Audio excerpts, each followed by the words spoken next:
The night is quiet, the world asleep. So pour yourself some coffee, settle in, and let the mystery begin. You're watching Sherlock Tales. Subscribe now and step deeper into the shadows with every story.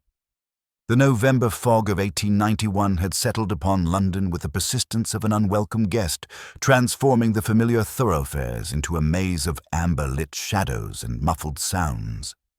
From our window at 221B Baker Street, I watched the gas lamps struggle against that pearly veil, their glow barely penetrating the thick atmosphere that had wrapped itself around the metropolis like a shroud.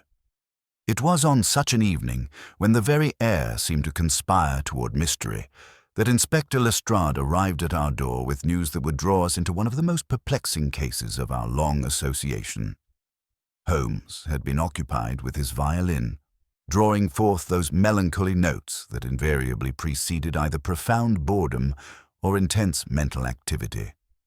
The sharp rap at our door caused him to pause mid-phrase, his keen grey eyes turning toward the sound with that familiar spark of anticipation I had learned to recognize as the harbinger of adventure.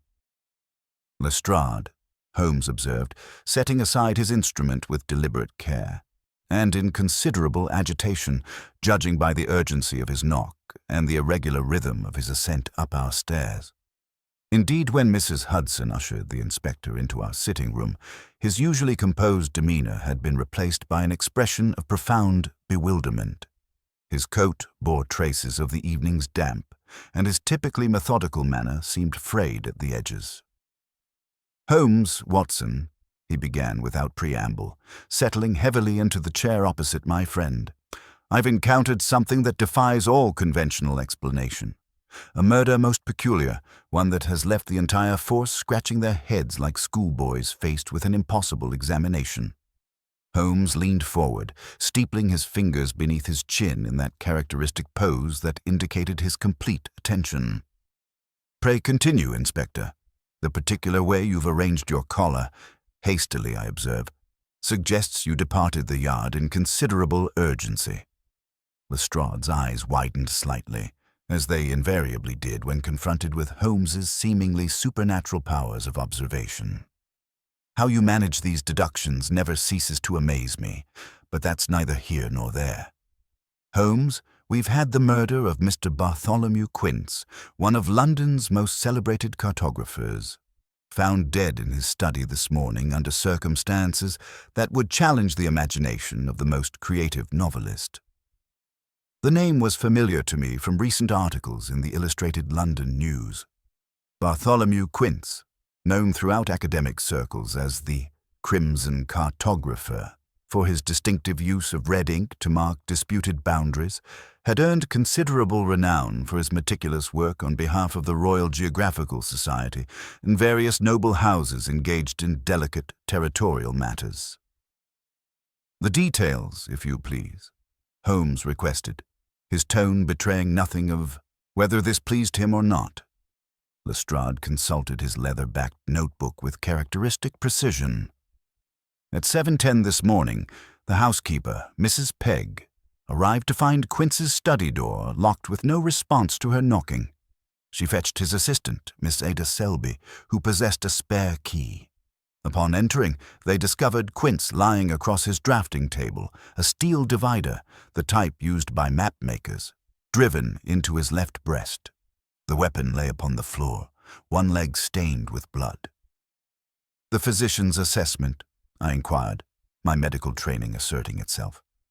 "Dr. Stammers from Marchmont Street estimated the time of death between 11 and 2 in the morning. No signs of struggle, no evidence of theft, despite valuable charts and instruments throughout the room. Most peculiarly, Holmes, the victim, was found positioned over a priceless Portuguese sea chart, a portolan they called it, which had been marked with fresh crimson lines in a most unusual pattern." Holmes's eyes sharpened with interest. "Marked how, precisely?" "Red lines beginning near the Bay of Biscay and crossing the chart in the oddest manner, sometimes following coastlines, sometimes running straight across land masses. Miss Selby insists the chart was unmarked when she departed the previous evening at 9 o'clock. There was no red ink upon the dead man's hands, yet we found traces of crimson upon the door handle and a small crescent beneath his right thumbnail. A locked room, then? Holmes mused, rising to begin his characteristic pacing. Precisely. The window was latched from within, 40 feet above ground with no means of external access. The door opens onto a landing, beyond which lies the main staircase. The other lodgers heard nothing during the night. We've sifted the ashes in the grate. Remains of thin, yellowed paper, possibly vellum trimmings from his work. Holmes paused in his movement, his gaze growing distant. You mentioned suspects, Inspector. Several possibilities, though none entirely satisfactory. There's Mr. Lionel Brooke, a map dealer who quarreled publicly with Quince 2 nights ago at the Athenaeum of Cartographers. Brooke made some loud remark about seeing the crimson bled out of the old fraud. Then there's Miss Selby herself. Clever woman, which makes her dangerous in my experience. She'd complained of insufficient credit for her contributions to Quince's work. Finally, there's the matter of Lord Westgate, who had commissioned Quince to survey certain boundaries in Shropshire, where a new railway spur is planned. His steward, Pritchard, visited yesterday afternoon with papers. Yet none of these motives entirely explains the locked room or the peculiar markings on the chart, Holmes observed, his tone growing more animated. Tell me, Inspector, what of the gas fire? Was it burning when the body was discovered? Nearly extinguished, hissing slightly. Quince was known to work late into the night, often keeping the fire burning for warmth. Holmes nodded thoughtfully. And the pounce dust you mentioned? Fine chalk dust used to prepare vellum for marking. There's a small bag of it on his table, and some had been scattered upon the floor near the body. I watched my friend's expression transform as the familiar hunger of the chase came into his eyes. The fog outside, the cold evening, even his beloved violin, all were swept aside by the inevitable engagement of that remarkable intellect with a puzzle worthy of its attention. The science of cartography, Holmes murmured, reaching for his coat, makes geography a matter of conscience. When maps lie, Inspector, they do so with the precision of mathematics and the artistry of deception. This crimson cartographer has left us more than a corpse. He has left us a riddle written in the language of boundaries and territories, of lines that should not exist and routes that lead to murder.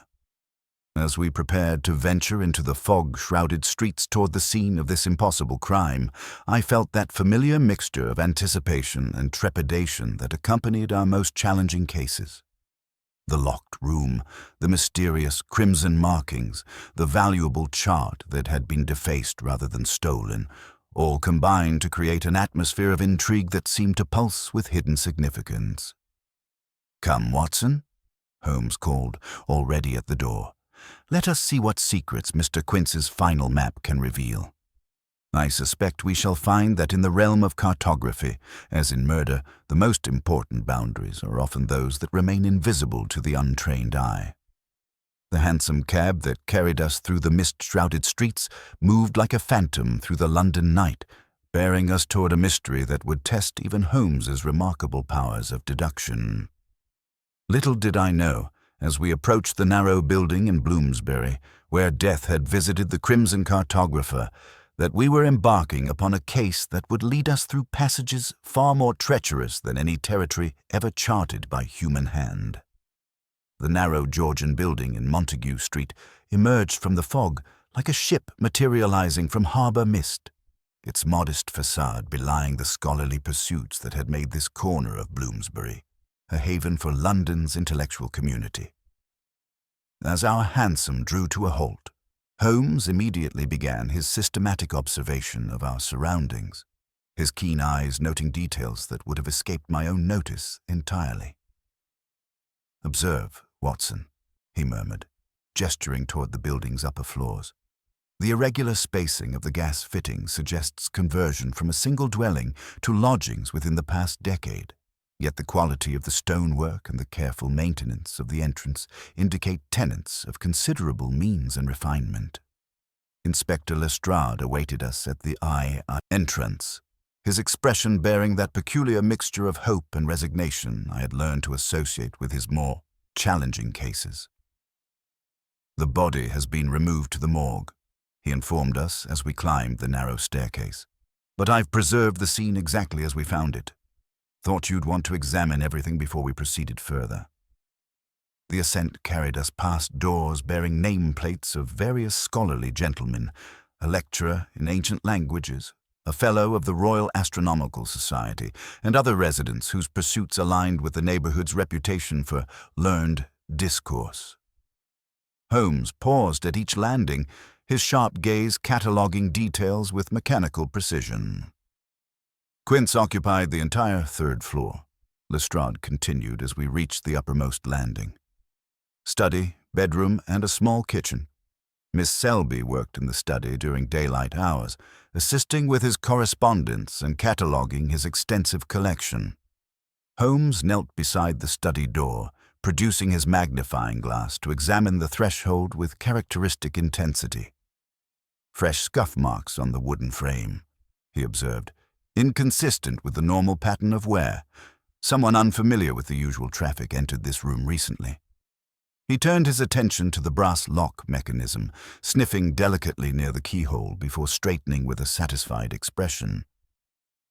"The lock shows no signs of tampering," Lestrade offered. "Solid construction, well maintained. We found the key on Quince's person, along with his effects." As we crossed the threshold into the study itself, I was immediately struck by the room's atmosphere of meticulous scholarship. Every surface bore evidence of Quince's cartographic expertise. Rolled charts secured with ribbon, brass instruments arranged with mathematical precision, and shelves lined with volumes on geography and territorial law. The air retained the distinctive scent of India ink and aged vellum that seemed to permeate such scholarly sanctuaries. Holmes moved through the space with predatory grace, his trained eye absorbing details that painted an increasingly complex picture. At the drafting table, he paused to examine the Portuguese chart that lay spread across its surface, the fresh crimson markings stark against the ancient parchment. "Not ink," he observed, scraping delicately at one of the red lines with his penknife. "Gum arabic with pigment. See how it cakes in the natural creases of the vellum." He bent over the edge of the table, his lens hovering over barely visible traces. "Yet observe, Watson, no corresponding stains upon the victim's fingers, save for this curious crescent beneath the right thumbnail." I examined the area he indicated, noting the hardened residue that seemed inconsistent with the fluid markings on the chart. How could the lines have been drawn without leaving traces on the artist's hands? "An excellent question," Holmes replied, his attention already shifting to other elements of the scene. Near the fireplace, he stirred the cold ashes with a paper knife, extracting a fragment of red wax bearing the partial impression of heraldic symbols. "The remnants of a seal. Observe the limb of a stag, and what appears to be a bar sinister." Lestrade consulted his notebook. "Lord Westgate's arms, if I'm not mistaken. His steward delivered papers yesterday afternoon regarding the Shropshire boundary survey." Holmes made no immediate response, instead focusing his attention on the scattered pounce dust near the victim's chair. The fine chalk powder, used to prepare vellum for marking, had been disturbed in a pattern that seemed to suggest movement toward the window. Within this pale drift, his trained eye detected 3 distinct impressions, 2 narrow heel marks and a third, circular depression. "Someone with a walking stick was present," he murmured, though whether before, during, or after the crime remains to be determined. He moved to examine the gas fire, which continued its faint hissing, then knelt to retrieve something from the hearth rug, a gossamer filament finer than human hair, which he carefully placed in his pocketbook. The brass door handle bore a dull crimson smear that had dried to a brownish crust, and Holmes examined this with particular interest before turning to the room's sole window. The latch remained secure from within, and the 40-foot drop to the courtyard below eliminated any possibility of external access. "Mrs. Hudson mentioned that Miss Selby possessed a spare key," Holmes observed, his tone carefully neutral. "Indeed," Lestrade confirmed. She and the housekeeper used it to gain entry this morning when Quince failed to respond to their knocking. Holmes's attention had shifted to a leather-bound atlas on the sideboard, which he opened with careful precision. His fingers explored the binding's interior, and a slight smile crossed his features as he discovered something within the spine, a concealed compartment that appeared recently emptied. "Most illuminating," he murmured, closing the volume with deliberate care. "Inspector, I suggest we refrain from any arrests tonight. However, I should like to speak with Mr. Brooke, Lord Westgate's steward, and Miss Selby at their earliest convenience. The truth of this matter lies not merely in what we can observe, but in understanding the precise sequence of events that led to these particular arrangements." As we prepared to depart the scene, Holmes paused at the threshold for one final observation. "Watson, note how the victim was positioned, not as one who fell forward in surprise, but as one who had leaned deliberately over his work. The wound, while fatal, produced remarkably little spatter upon the chart itself, most curious for a crime of apparent passion. The fog had thickened during our investigation, transforming the gas-lit streets into a maze of amber halos and shadowed doorways. As we descended to the waiting hansom, I reflected on the peculiar contradictions we had encountered. A locked room that somehow admitted a murderer, crimson markings that appeared without leaving traces on human hands, and a victim who seemed to have been positioned with almost artistic precision over his final work. "The science of cartography," Holmes observed as we settled into the cab, "concerns itself with the accurate representation of boundaries and territories. Yet in this case, Watson, I suspect we shall find that the most significant boundaries are those between truth and deception, between what appears obvious and what actually occurred. Our crimson cartographer has indeed left us a map, but one that charts a course through deliberate misdirection toward a destination far more complex than simple murder." The return journey to Baker Street passed in contemplative silence, Holmes absorbed in mental calculations while I found myself cataloguing the increasingly complex web of evidence we had encountered. The fog had begun to lift slightly, revealing glimpses of the familiar thoroughfares that seemed almost foreign after our immersion in the peculiar atmosphere of Quince's final workspace. Upon reaching our lodgings, Holmes immediately settled at his desk, with the gossamer filament he had retrieved from the hearth rug subjecting it to intense scrutiny through his most powerful magnifying glass. "Silk," he announced after several minutes of examination, "but observe the particular twist pattern, Watson. This is not English manufacture. Continental, I should say, possibly German or Swiss in origin. The type employed in the finest cartographic instruments for laying out compass bearings and rhumb lines." Mrs. Hudson's announcement of Miss Ada Selby's arrival interrupted his analysis. Inspector Lestrade had arranged for the young woman to meet us at 9 o'clock, and as she entered our sitting room, I was immediately struck by her composure despite the obvious strain of recent events. Her dark hair was arranged with practical severity, and though her clothing was modest, it bore the careful attention to detail that suggested both limited means and considerable personal pride. "Miss Selby," Holmes began, gesturing toward the chair opposite his own, "you worked closely with Mr. Quince on his cartographic endeavors. I should like to understand the precise nature of your duties, particularly regarding the Portuguese chart found marked with those curious crimson lines." Her response came with the precision of one accustomed to scholarly discourse. "I assisted with correspondence, cataloguing, and the preparation of materials for his authentication work. The Portolan chart arrived 3 weeks ago from a private collector in Oporto, commissioned for potential acquisition by the British Museum. Mr. Quince was most particular about preserving historical documents in their original state during examination. Any measurements or notations were made on separate tracing papers. Yet you maintained the chart bore no markings when you departed Tuesday evening. None whatsoever. I would stake my reputation upon it." Miss Selby's voice carried absolute conviction. Mr. Quince treated such artifacts with reverence approaching the sacred. The very idea of marking an original document with modern pigments would have horrified him. Holmes leaned forward with renewed interest. Describe your final hour in the study that evening. Leave nothing out, however trivial it might seem. Miss Selby's brow furrowed in concentration. Mr. Quince received a visitor at 8:30. Mr. Pritchard, Lord Westgate's steward. A gentleman of middle years who carries a Malacca cane with an India rubber tip. I noticed because he rests it against his knee when seated, and it produces a distinctive squeaking sound against the leather. Excellent observation. Continue. Their meeting grew heated, though I could not distinguish specific words from the outer office.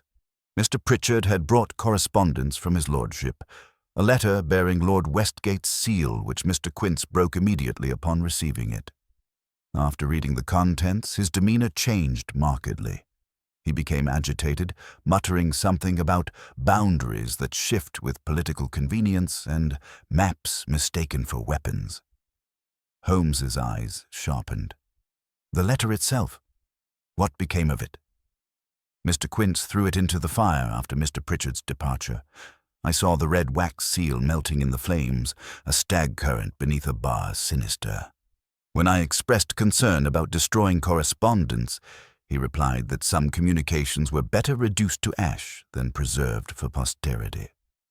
And your usual evening routine? I arranged his materials according to his specifications, inks properly mixed, instruments cleaned and positioned, the gas fire adjusted for his comfort. Mr. Quince preferred the quiet evening hours for delicate work, claiming London's daytime clamour disturbed his concentration. She paused, her composure wavering slightly. He seemed deeply troubled by whatever Lord Westgate had written. Before dismissing me, he retrieved a small notebook from a hidden compartment in the leather atlas on his sideboard. Bearings and marginalia for the Westgate Commission. He asked me to prepare a fair copy for delivery this week. Holmes exchanged a meaningful glance with me. This compartment. Who knew of its existence? Only Mr. Quince and myself, as far as I knew, though. She hesitated. Mr. Pritchard sat directly opposite the sideboard during their meeting. When I served tea, I noticed him observing everything with considerable attention. If I had opened the atlas in his presence, he might well have seen the mechanism. One final question, Miss Selby. The spare key. You used Wednesday morning. Where is it customarily kept? In the small drawer of the hall table, just inside the building's entrance. Mr. Quince insisted upon this arrangement for emergencies, though he cautioned me never to mention its location to casual visitors. After Miss Selby's departure, Holmes remained silent for several minutes, his fingers steepled beneath his chin in that characteristic pose indicating intense mental activity.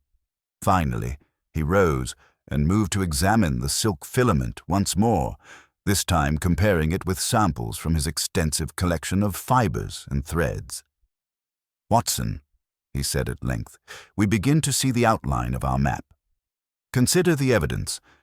Silk threads of continental manufacture, used in cartographic instruments for laying precise bearings. A walking stick that leaves distinctive impressions in pounce dust. A hidden notebook containing sensitive boundary information, now missing. A letter burned to destroy its contents, yet leaving behind the telltale fragments of its seal." He turned from his examination table, his expression growing more animated. The locked room presents no mystery to one who understands that locks serve purposes beyond excluding unwelcome visitors. Sometimes, Watson, a room is locked not to keep others out, but to preserve a carefully arranged scene within. The question becomes not how the murderer escaped, but whether escape was necessary at all. You suspect the crime was staged to appear as something other than what it actually was. I suspect, my dear fellow, that we are dealing with a mind capable of extraordinary planning and considerable knowledge of both cartographic methods and human nature. The defacement of the Portolan chart was not vandalism, but communication, a message written in the language of boundaries and territories, comprehensible only to those versed in such matters. Holmes reached for his coat with that familiar energy that indicated the hunt was truly beginning. Come, Watson, let us pay our promised visit to Mr. Lionel Brooke. The map dealer who quarreled so publicly with our victim may possess insights crucial to understanding this elaborate deception. But I warn you, in the business of maps and boundaries, the most significant territories are often those that exist only in the minds of men, and the most dangerous borders are those between truth and carefully constructed lies. As we prepared to venture into the grey London morning, I reflected on how each new revelation seemed to deepen rather than resolve the mystery. The locked room, the impossible markings, the continental silk thread, all suggested a complexity of planning that elevated this crime far beyond simple passion or greed into the realm of calculated misdirection, where every clue might serve a purpose opposite to its apparent meaning. Our hansom wound through the increasingly familiar streets toward the Strand, where the morning fog had begun its reluctant retreat, leaving behind that peculiar clarity of light that transforms London's ancient thoroughfares into something approaching the picturesque. Holmes maintained his characteristic silence during the journey, his keen eyes cataloguing the urban landscape with the same systematic attention he applied to crime scenes, while his fingers drummed an irregular rhythm against the window frame, a sure sign of mental activity approaching resolution. The establishment of Mr. Lionel Brooke occupied a narrow Georgian building whose ground floor had been converted into a cartographer's paradise. Through the plate-glass windows, we could observe the careful arrangement of antique charts, terrestrial globes of various epochs, and brass instruments that gleamed with the particular luster of well-maintained precision tools. The shop's interior revealed itself as a scholar's sanctuary, where centuries of geographical knowledge had been preserved in rolled vellum, leather-bound atlases, and display cases containing navigational instruments whose craftsmanship spoke of both artistry and scientific precision. Mr. Brooke himself emerged from the shop's depths at the sound of our entrance bell, a gentleman of perhaps 50 years whose robust build and scholarly demeanor immediately marked him as one who had prospered in the intersection of commerce and learning. His greeting carried that careful courtesy of one who had already learned of our involvement in the Quince investigation, though his eyes betrayed the particular unease of a man whose professional reputation had recently suffered public challenge. "Mr. Holmes, Dr. Watson," he acknowledged with a slight bow, his voice carrying the measured tones of educated discourse. "Inspector Lestrade indicated you might wish to discuss poor Bartholomew's unfortunate end. A shocking business, though I confess his recent behavior had grown increasingly erratic." Holmes moved immediately to examine a collection of drafting instruments displayed in a nearby case, his attention seemingly casual, while his trained eye catalogued every detail with characteristic precision. "You refer to some change in Mr. Quince's conduct, the quarrel at the Athenaeum, perhaps, but also broader concerns." Indeed, Bartholomew had grown suspicious of documents he had previously certified, without hesitation, suggesting alterations where none existed, claiming to detect political motivations in purely scholarly matters. Brooke's voice carried the frustration of a professional relationship strained by philosophical differences. Our disagreement arose from his accusations regarding a Mercator chart I had acquired, a fine piece, though he dismissed it as fraudulent based solely on the presence of a faint crimson line he deemed anachronistic.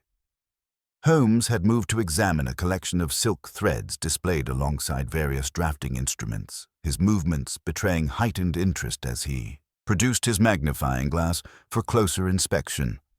"These threads, continental manufacture, I observe. Swiss-made, used for laying precise bearings on charts requiring mathematical accuracy." "Precisely. The finest available for cartographic work, requiring exact measurements." Brooke followed Holmes's examination with professional pride, though his expression grew puzzled. "Curious that you should notice them particularly. Bartholomew purchased a quantity just a fortnight ago, along with a set of proportional dividers.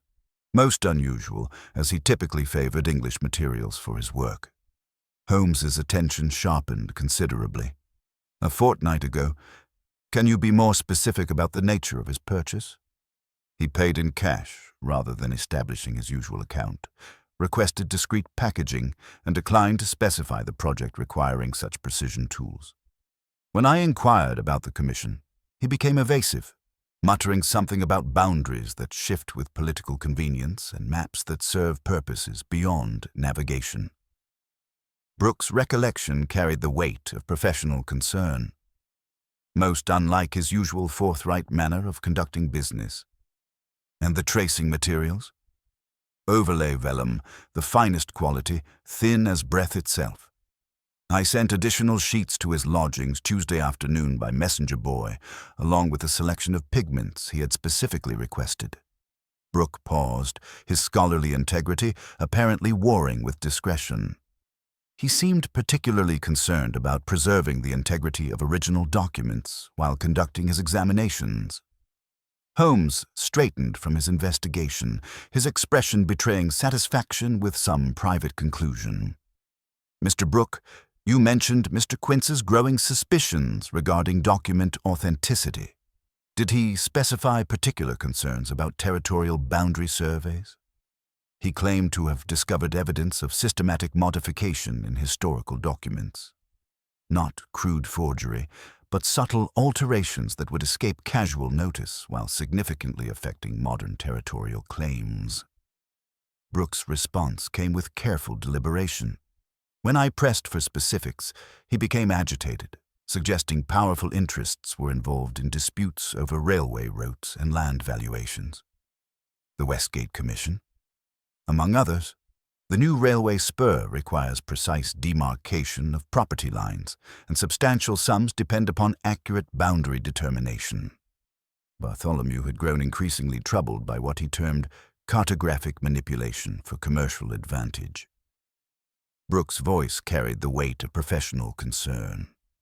He spoke of maps that lie with mathematical precision, of boundaries drawn to serve modern interests rather than historical accuracy. Holmes had returned to examine the silk threads once more, comparing them with samples from his own collection that he carried in a small leather case. "The particular twist pattern," he murmured, "identical to the filament we recovered from the crime scene. Mr. Brooke, can you account for your whereabouts Tuesday evening between 10 o'clock and 2 in the morning?" "Certainly. I attended a lecture at the Royal Institution, Professor Ray's address on magnetic declination, until nearly midnight, then returned directly to my lodgings in Bloomsbury Square. My landlady can verify my arrival, as my key produces a distinctive sound in the lock that invariably wakes her cat." Brooks' response carried the confidence of one whose habits were well established and easily verified. As we prepared to depart, Holmes paused for one final examination of the shop's collection, his trained eye noting details that would have escaped ordinary observation. "Swiss manufacture," he observed to me in an undertone. "Yet observe the particular characteristics, Watson.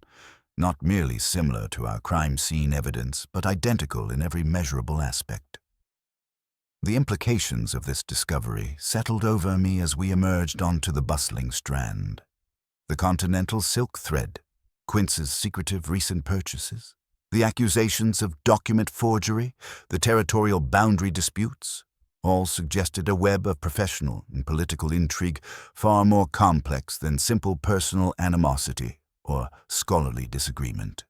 "Holmes," I ventured as we hailed another hansom, "the connection between Quince's purchases and the crime scene evidence seems rather more than coincidental." "Indeed, Watson. Yet observe how the evidence begins to arrange itself into patterns. Quince purchases precision instruments and overlay materials for undisclosed purposes. He grows suspicious of document authenticity, particularly regarding territorial boundaries. He receives threatening correspondence from Lord Westgate, burns the letter, yet preserves fragments of the seal. Holmes settled back in the cab with that expression of intense concentration I had learned to associate with breakthrough moments in our investigations. The crime scene yields continental silk thread identical to materials Quince himself acquired, while the defaced Portuguese chart may not be the original document at all, but rather an overlay designed to convey a specific message. You believe the markings were intended as communication rather than vandalism? I believe, my dear fellow, that we are dealing with a mind capable of extraordinary planning and considerable knowledge of both cartographic methods and human psychology. The locked room presents no mystery to one who understands that sometimes a room is secured not to exclude intruders, but to preserve a carefully arranged scene for discovery. Holmes's voice carried that note of intellectual excitement that invariably preceded his most brilliant deductions. Come, Watson. Our next destination must be Lord Westgate's residence, where I suspect we shall discover that the most significant boundaries in this case are those between truth and elaborate deception. As our hansom carried us through London's morning traffic toward what promised to be another crucial encounter, I reflected on how each revelation seemed to deepen rather than resolve the central mystery. The locked room, the impossible markings, the continental silk thread, the accusations of systematic document forgery, all suggested a complexity of motive and method that elevated this crime far beyond simple passion or greed into the realm of calculated misdirection, where every piece of evidence might serve a purpose opposite to its apparent meaning. The fog had lifted entirely now, revealing London in all its vast complexity, a metropolis where ancient boundaries intersected with modern ambitions, where maps and territories could become weapons in struggles for power and wealth. In such a city, I reflected, even the most precise cartographer might find himself lost in a maze of his own making, charting courses toward destinations that existed only in the minds of those who wielded maps as instruments of deception rather than guides to truth. The imposing facade of Lord Westgate's Belgravia mansion emerged from the clearing morning air like a monument to aristocratic permanence, its Portland stone frontage and elaborate ironwork, speaking of wealth accumulated across generations and carefully preserved against the uncertainties of modern commerce. As our hansom drew to a halt before the polished brass nameplate, Holmes's attention focused immediately upon the building's architectural details with that systematic intensity I had learned to recognize as preliminary reconnaissance. "Observe the recent security enhancements, Watson," he murmured, indicating subtle modifications to the ground floor windows. "Reinforced frames, improved locks, the sort of precautions undertaken by those who possess documents requiring particular protection from unwelcome scrutiny." The butler who admitted us possessed that combination of dignity and discretion that marked the finest household servants, his manner conveying both respect for our credentials and careful assessment of our purpose. We were conducted to Lord Westgate's private study, a chamber whose oak-panelled walls displayed the accumulated treasures of a family whose interests had long extended beyond England's shores. Maritime charts, territorial surveys, and framed documents bearing the seals of various colonial administrations. His lordship proved to be a gentleman of perhaps 60 years, whose robust constitution and keen grey eyes suggested a mind still actively engaged with the complexities of modern enterprise despite his advancing years. Beside him stood Mr. Pritchard, his steward, a compact fellow of middle years whose precise demeanor and carefully groomed whiskers spoke of methodical habits and attention to detail. The Malacca cane with its distinctive India rubber tip rested against his chair, exactly as Miss Selby had described. "Gentlemen," Lord Westgate began without preamble, his voice carrying the measured authority of parliamentary discourse, "I understand you wish to discuss poor Quince's unfortunate end in connection with the railway survey he was conducting on my behalf. A shocking business, though I confess his recent communications had grown increasingly troubling." Holmes settled into the offered chair with deceptive casualness, his trained eye cataloguing every detail of the room's arrangement while maintaining the appearance of polite attention. "You refer to specific concerns Mr. Quince had raised regarding the boundary verification?" "Indeed." What began as routine confirmation of property lines had evolved into wild accusations of systematic document forgery, claims that historical boundaries had been deliberately altered to serve modern commercial interests. Lord Westgate's tone conveyed the frustration of a practical man confronted with what he clearly regarded as scholarly paranoia.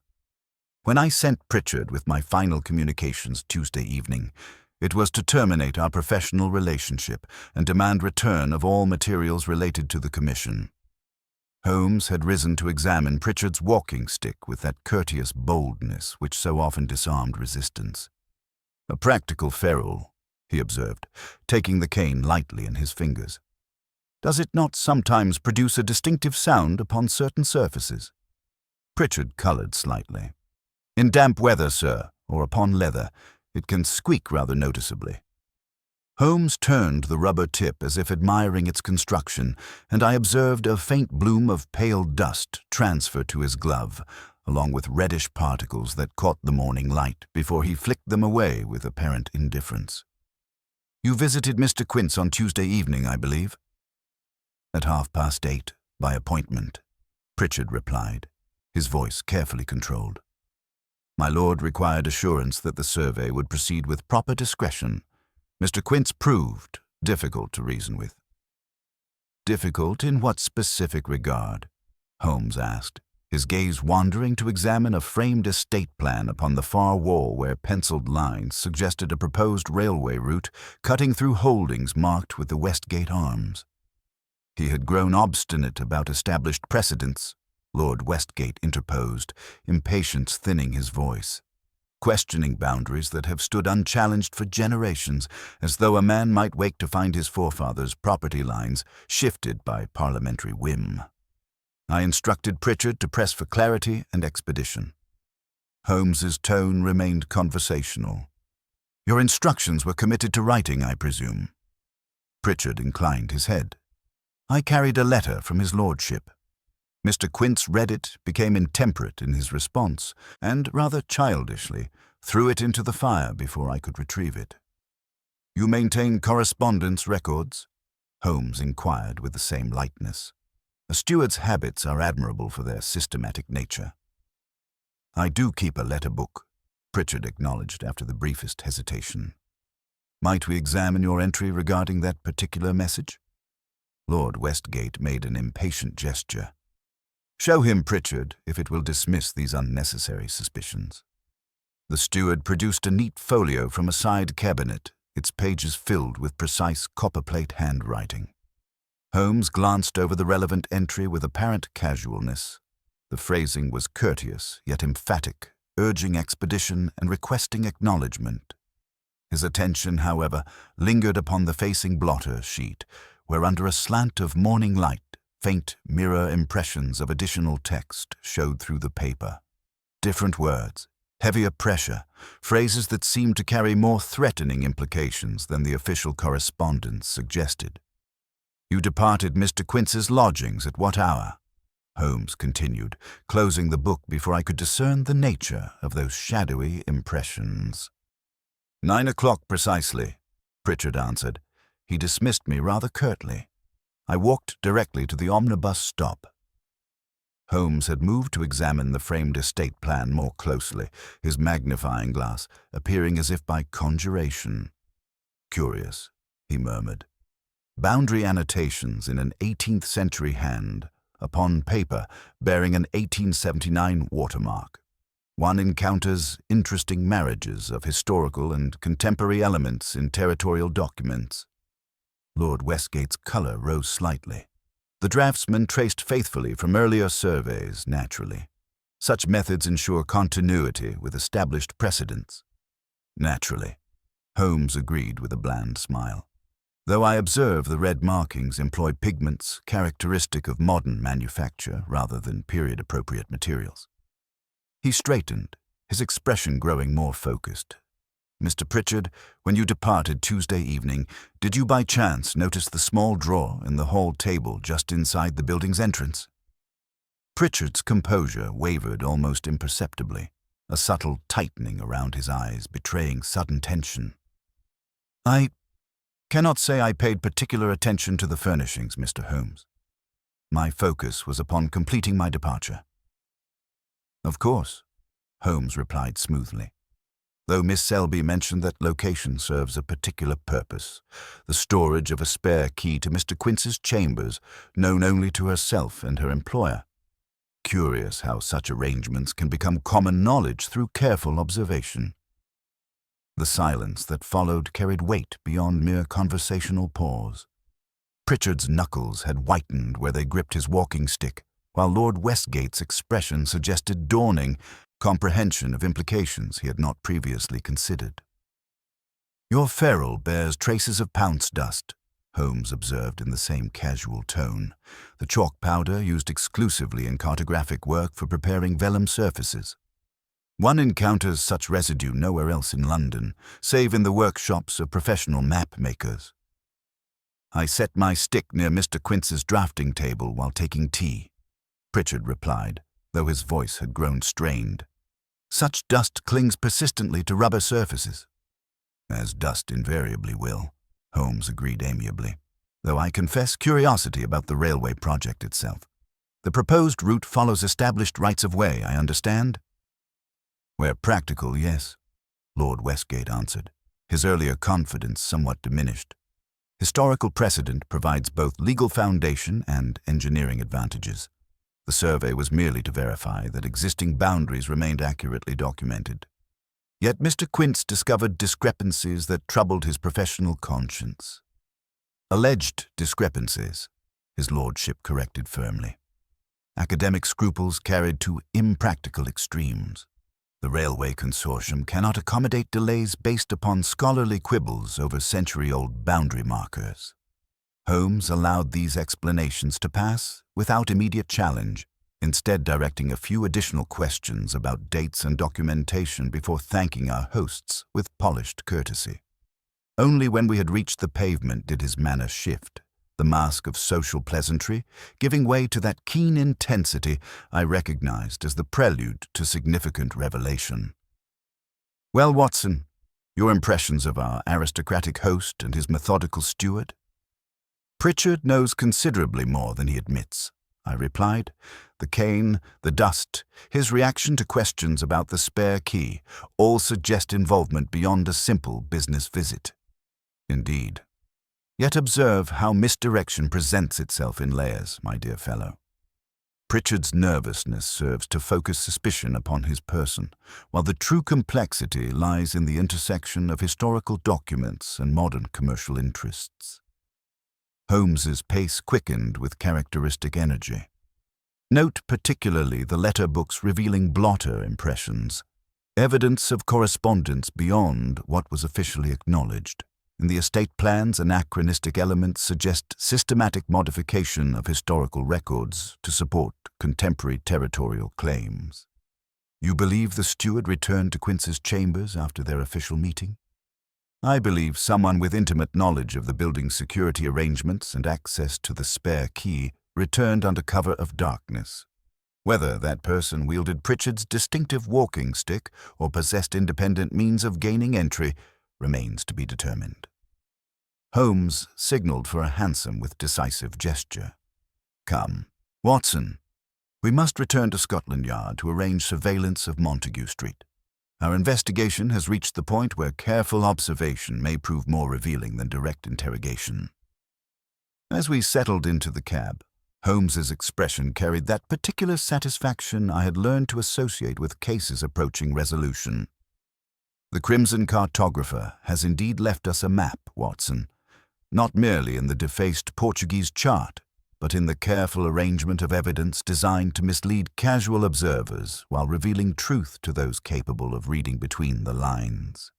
Tonight, I suspect, we shall discover whether our quarry attempts to retrieve something of value left behind in the haste of Tuesday evening's work, or whether the true complexity of this conspiracy extends beyond simple murder into realms of commercial manipulation that would make even the most creative novelist pause in admiration."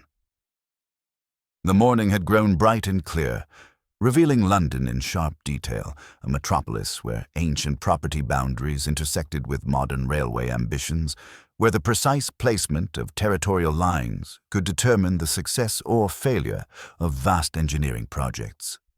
In such a city, I reflected, even the most meticulous cartographer might find himself navigating treacherous waters, where maps could lie with mathematical precision, and where the difference between historical accuracy and profitable deception might be measured in the width of a crimson line drawn by an expert hand, guided by motives far removed from scholarly pursuit of geographical truth. Our return to Scotland Yard found Inspector Lestrade in animated discussion with a distinguished gentleman whose formal attire and scholarly bearing immediately marked him as a member of London's academic establishment. The visitor proved to be Dr. Pemberton from the British Museum, whose expertise in historical cartography had been enlisted to examine the mysterious Portuguese chart discovered at the crime scene. "Gentlemen," Lestrade began as we entered his cramped office, "Dr. Pemberton has made some remarkable discoveries regarding that Portolan chart. The findings confirm several of your theories, Holmes, while raising entirely new questions about the nature of the crime itself." Dr. Pemberton adjusted his spectacles with scholarly precision before addressing us directly. "The chart itself is unquestionably authentic, 16th century Portuguese work of exceptional quality and considerable monetary value. However, the crimson markings that initially appeared to deface the document were applied using a sophisticated overlay technique. The pigmented lines were drawn upon transparent vellum, then positioned over the original chart with mathematical precision." Holmes leaned forward with keen interest. "The overlay could be removed without damaging the underlying document?" "Precisely, Mr. Holmes. Moreover, when I lifted the vellum sheet, I discovered additional notations in pencil, surveying coordinates and boundary measurements that correspond to no geographical features shown on the Portuguese original. These appear to be encoded territorial data, possibly related to contemporary land disputes rather than historical navigation." Holmes's expression grew increasingly animated as the implications became clear. "The crimson lines serve as a cipher, Dr. Pemberton. Not random defacement, but carefully plotted coordinates designed to convey specific information to those capable of reading cartographic notation. Indeed, the precision of the markings suggests someone with considerable expertise in both historical cartography and modern surveying techniques. This was not the work of a casual vandal, but rather a skilled professional attempting to preserve crucial information in a form that would appear as mere destruction to untrained observers." Lestrade consulted his notes with characteristic thoroughness. "There's more, Holmes. The Railway Development Commission has suspended the Shropshire Spur project pending investigation of irregularities in the boundary surveys. Several landowners have filed formal complaints alleging systematic manipulation of historical documents to support the consortium's territorial claims." Holmes rose and began his familiar pacing, his mind clearly processing these revelations at remarkable speed. "The timing becomes increasingly significant, Inspector. A cartographer discovers evidence of document forgery, creates an overlay preserving his findings in coded form, and meets his end under circumstances designed to discredit his discoveries while eliminating him as a witness. You believe the murder was orchestrated to suppress Quince's evidence? I believe someone with intimate knowledge of cartographic methods and access to Quince's chambers orchestrated an elaborate performance designed to misdirect official investigation while securing or destroying crucial evidence." Holmes paused in his movement, his expression growing more focused. "Inspector, I require immediate surveillance of Montague Street, the locked room, the positioned body, the apparent defacement of a valuable chart, all elements of theatrical misdirection. Yet something was left behind in the haste of completing that performance. What manner of surveillance do you propose?" "Someone will return tonight, Inspector.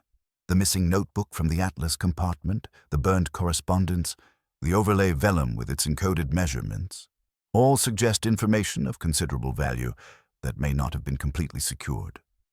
Holmes moved to examine the window overlooking the Thames, his gaze growing distant. "Position your constables in the alley behind the building, but ensure they remain concealed until my signal. Watson and I shall maintain observation from the vacant office across the street." As evening approached, Holmes spent considerable time preparing for our vigil with characteristic attention to detail. From his extensive collection of investigative materials, he selected several items that would serve as indicators of unauthorized entry. Lamp black for dusting surfaces, fine threads for detecting movement, and a transparent carmine wash that would transfer invisibly to cloth while remaining undetectable on metal surfaces. "The science of detection," he observed as we made our preparations, "often requires anticipating the criminal mind's next logical step. Our quarry possesses detailed knowledge of Quince's working methods and has already demonstrated considerable sophistication in staging the initial crime. Tonight, we shall discover whether desperation or confidence drives the next phase of this elaborate deception." The November fog had returned with its familiar persistence, transforming Montague Street into a stage where shadows moved with purposes known only to themselves. From our concealed position in the astronomer's vacant study, we could observe the scholarly neighborhood settling into its evening routine. Gas lamps flickering to life in study windows, residents returning from their academic pursuits, the gradual quieting of a community devoted to intellectual rather than commercial endeavors. Holmes had arranged his indicators with scientific precision.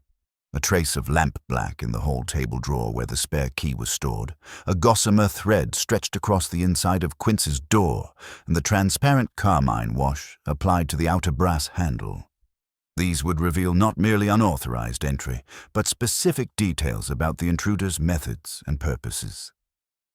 "Observe, Watson," Holmes murmured as the hours passed in watchful silence, "how the fog serves to conceal movement while the gaslight creates pools of visibility that must be carefully navigated. Our quarry will require intimate knowledge of the building's layout and the neighborhood's patterns to avoid detection." The street gradually emptied as the evening progressed, leaving only the occasional late pedestrian hurrying through the mist toward warmth and shelter.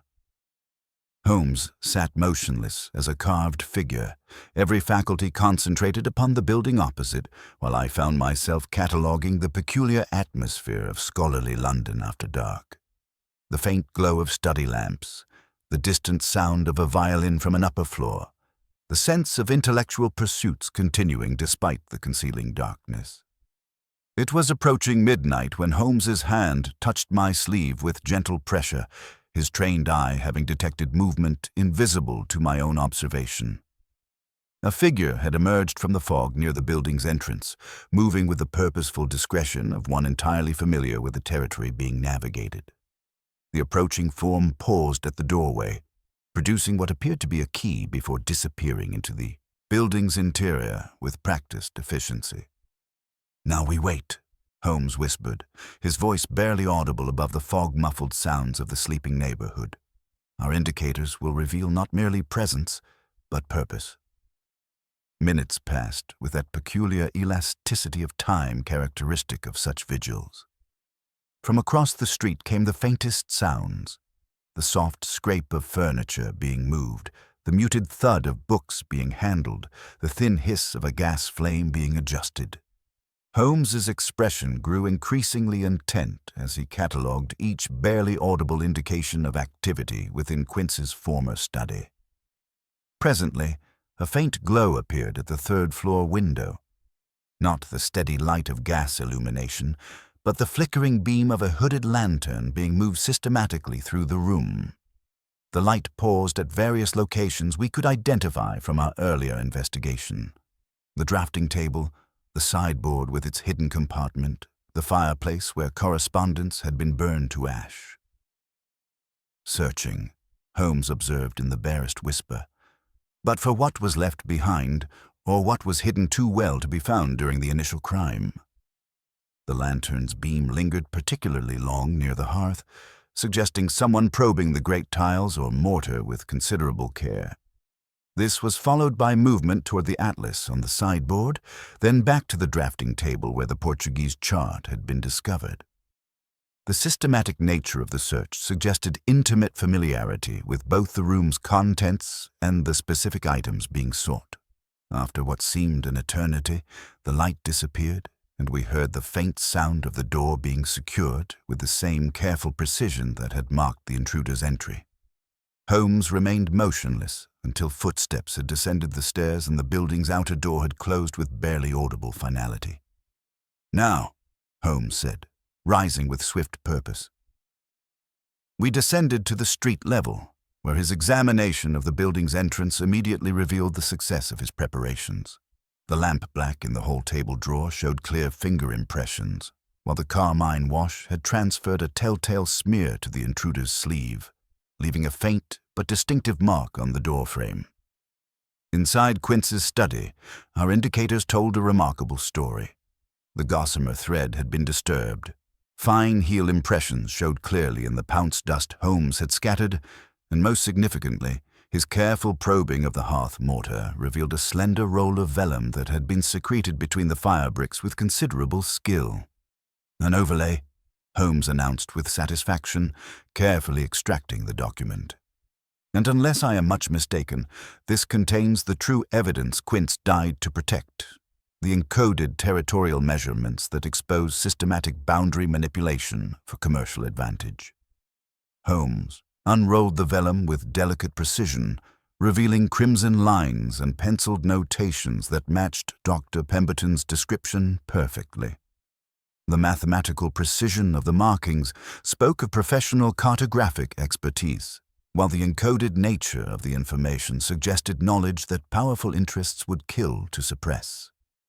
"But observe, Watson," Holmes continued, examining the heel impressions with his magnifying glass. "These are not the broad prints of a man's boot, but the narrow impressions of a woman's shoe. Note particularly the slight inward cant of the left foot, a distinctive characteristic that should prove most illuminating when we encounter our midnight visitor in daylight circumstances." As we prepared to depart with our crucial evidence, Holmes paused for one final observation of the crime scene. The locked room mystery dissolves when we understand that the room was secured not to exclude intruders, but to preserve a carefully arranged tableau for official discovery. Tonight's return visit confirms that our theatrical murderer left behind evidence too valuable to abandon. Evidence that may yet prove the key to exposing a conspiracy extending far beyond simple homicide into realms of systematic commercial fraud. The fog swirled more thickly as we emerged onto Montague Street, transforming the familiar thoroughfare into a maze where truth and deception intersected with the fluid boundaries of mist and shadow. In our possession lay the overlay that Bartholomew Quince had died to create. A map charting not geographical territories, but the treacherous landscape of human ambition, where the most dangerous boundaries were those between legal territorial claims and carefully orchestrated deception. "Tomorrow, Watson," Holmes observed, as we signaled for a hansom to carry us through the fog-shrouded streets, "we shall discover whether our midnight visitor possesses the audacity to continue this elaborate performance, or whether the recovery of this crucial evidence will force a more direct confrontation with the truth. The Crimson Cartographer has indeed left us a map, but one that guides us through territories of conspiracy and murder rather than mere geographical features." As our cab disappeared into the London night, I reflected on how each revelation seemed to deepen rather than resolve the central mystery. The overlay in my pocket contained evidence that might expose systematic territorial manipulation affecting railway development and land valuations throughout the kingdom. Yet the identity of our midnight visitor remained tantalizingly unclear, hidden behind the narrow heel impressions and distinctive gait that Holmes had observed with such professional satisfaction. The game, as my friend would say, was indeed afoot, but the final moves remained to be played on a board where the stakes extended far beyond individual guilt or innocence into the very foundations of commercial enterprise and territorial law. The grey light of dawn found us at the British Museum, where Dr. Pemberton awaited our arrival with scholarly punctuality. Holmes had insisted upon securing the precious overlay under official custody before proceeding further, recognizing that the document's value extended far beyond its role as evidence in a single murder case. "The encoding system is remarkably sophisticated," Dr. Pemberton observed as he examined the vellum under powerful magnification. "Mr. Quince has created a comprehensive survey revealing systematic discrepancies between historical boundary markers and contemporary territorial claims. These measurements, when properly interpreted, expose alterations affecting no fewer than 17 separate properties along the proposed railway route." Holmes leaned over the scholar's shoulder, his keen eyes cataloguing the mathematical precision of Quince's work. "Each crimson line represents a deliberate falsification, Dr. Pemberton. Boundaries shifted by mere yards in some cases, but sufficient to transfer valuable mineral rights and development opportunities into the consortium's control. The cumulative effect represents fraud on an unprecedented scale. Indeed, Mr. Holmes, the technical expertise required for such systematic manipulation suggests coordination between cartographers, surveyors, and legal professionals, a conspiracy extending far beyond individual greed into organized commercial deception." Dr. Pemberton carefully sealed the overlay within a protective case. "This document will remain under museum security until required for official proceedings." Our return to Baker Street coincided with Miss Selby's arrival, her composed demeanor betraying subtle signs of strain that had not been present during our earlier interviews. Holmes received her with characteristic courtesy, though I observed his immediate attention to details of her appearance and bearing that would have escaped ordinary notice. "Miss Selby," Holmes began, gesturing toward the familiar chair opposite his desk, "I trust the fog did not inconvenience your journey this morning. Such atmospheric conditions can make London's streets treacherous for the unwary." Her response carried careful modulation. "I find London's weather rarely presents insurmountable obstacles, Mr. Holmes, though last evening's fog was particularly dense in my neighborhood." Holmes had risen to examine a volume from his shelves, positioning himself to observe her movement across the room with systematic attention. "Your footwear appears admirably practical for navigating varied surfaces. The narrow heel construction suggests quality craftsmanship, though I detect slight wear patterns indicating regular use on cobblestone surfaces." Miss Selby's composure wavered almost imperceptibly as Holmes's seemingly casual observations touched upon details she had not expected to be scrutinized. "My duties with Mr. Quince required considerable walking throughout London's scholarly districts. Practical construction proves essential for such professional responsibilities. Indeed, your familiarity with Mr. Quince's working methods would naturally extend to knowledge of his security arrangements." Holmes had returned to his desk, where he appeared to accidentally brush his sleeve against Miss Selby's coat as she leaned forward to examine a document. The gesture seemed entirely casual, though I observed no transfer of the telltale carmine residue that would have confirmed her as our midnight visitor. "Mr. Quince was methodical in protecting sensitive materials," she acknowledged, though her voice carried new tension. "He believed important documents required secure storage against both accidental loss and deliberate theft." Holmes nodded thoughtfully. "The overlay we recovered last evening represents work requiring considerable expertise in both cartographic principles and mathematical encoding. Such skills would be rare among casual associates, yet essential for understanding the document's true significance." Miss Selby's scholarly pride apparently overcame her caution. "The encoding technique was partially my contribution, Mr. Holmes. My mathematical training from Girton College provided methods for compressing complex territorial data into symbolic notation comprehensible to those versed in surveying principles." "Ah, a Cambridge education. That explains the systematic precision of the work." Holmes leaned forward with renewed interest. "Your collaboration with Mr. Quince extended beyond clerical assistance then?" Mr. Quince was among the few scholars willing to recognize intellectual capability regardless of gender, though professional opportunities for educated women remain frustratingly limited. Her voice carried familiar frustration. The boundary discrepancies he discovered required mathematical analysis beyond his expertise, while my background in geometric principles proved essential for creating the encoded preservation system. Holmes's expression grew more focused as the implications became clear. The night of the murder, you were concerned for Mr. Quince's safety. Miss Selby hesitated, her composure finally showing cracks under the weight of accumulated strain. He had received threatening correspondence throughout the week, not merely Lord Westgate's official letter, but anonymous messages warning him to abandon his investigation. His fear seemed genuine for the first time in our professional association. Yet you maintain you remained at your lodgings throughout Tuesday evening. Mrs. Greeley can verify that my lamp remained lit and that I never departed the building. Her response came with careful emphasis, though her eyes betrayed the complexity of emotions surrounding that evening's events. Before Holmes could pursue this line of questioning further, young Wiggins burst through our doctor with characteristic energy, his face flushed with the excitement of successful investigation.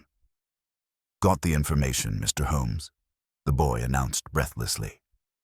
"Cabby at Bedford Place took up a veiled lady near Montague Street just past midnight. Said she moved quick-like, kept her face covered, but he noticed her step. Light and certain, like someone familiar with moving quiet at odd hours. Set her down by Grosvenor Crescent Mews, Belgravia side." Holmes's eyes sharpened with satisfaction. "Excellent work, Wiggins. The destination confirms our suspicions regarding the conspiracy's geographical center." He turned to Miss Selby, whose face had grown pale at this revelation. "The proximity to Lord Westgate's residence suggests coordination between various parties in this elaborate deception." Miss Selby rose with sudden decision, her scholarly dignity reasserting itself despite obvious distress. "Mr. Holmes, I fear my position has become untenable.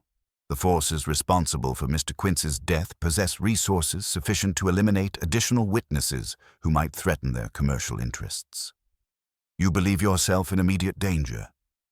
I believe the recovery of crucial evidence has accelerated a timeline that was carefully planned to ensure permanent suppression of Mr. Quince's discoveries." She moved toward the door with purposeful haste.